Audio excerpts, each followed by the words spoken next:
So today we're going to be talking about throwing a bowl on the wheel.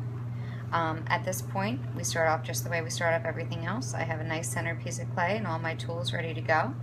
And then I'm going to go through the bowl throwing process. It's just slightly different than throwing a cylinder, so it shouldn't be too difficult, except for the fact that you don't have to go as tall. You're essentially going a little bit wider, so for some people it's a little bit easier.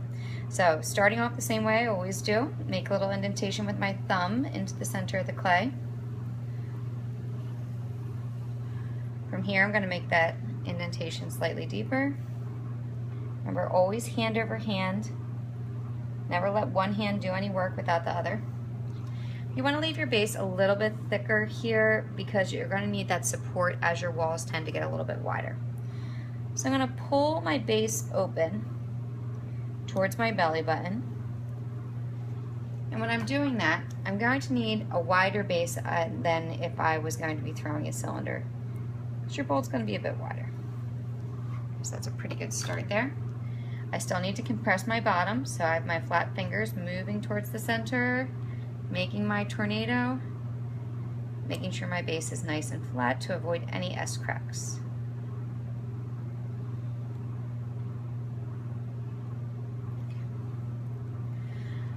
So now that I'm opened, I am ready to start to pull. So when I'm pulling, I'm still going to be pulling from the 3 o'clock position, but I'm not going to be pulling straight up here. I'm actually going to be pulling up and slightly out to 3 o'clock as I'm going. So I'm going to still be pulling from the bottom. And so my inside hand is going to be giving a little bit more pressure than my outside hand. So I'm going to be pulling straight up, but I'm going to be pushing out slightly. Again, when you get to your lip, you do the same thing. You lighten your pressure, compress your lip.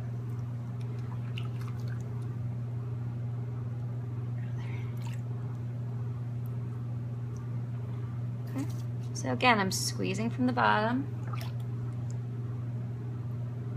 My outside hand's pushing a little bit more towards 3 o'clock. Or I'm sorry, my inside hand's pushing towards 3 o'clock. My outside hand is applying pressure as well. And I'm pushing out. When I get towards the lip, I tend to just pull straight up and then compress your lip.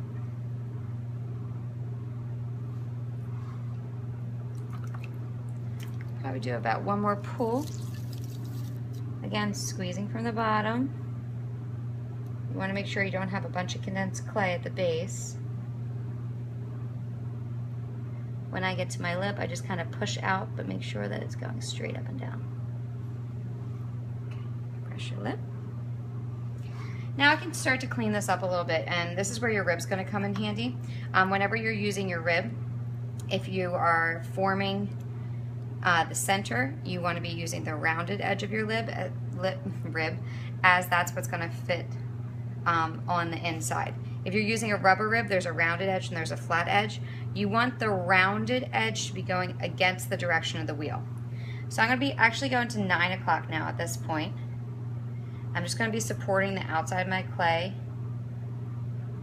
with my left hand. My right hand's going to be inside.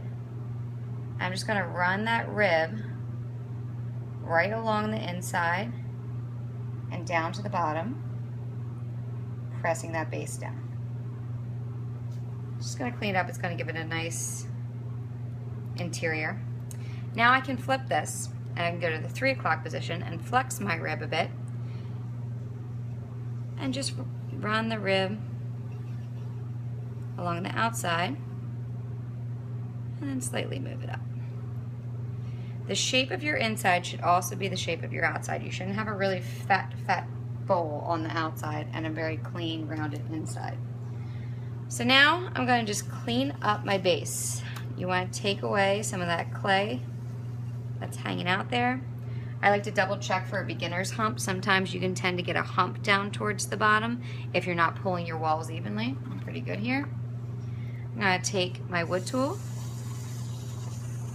scrape my base,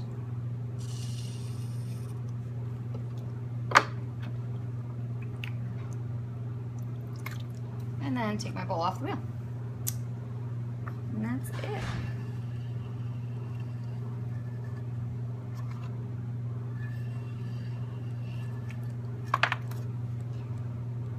just like to push it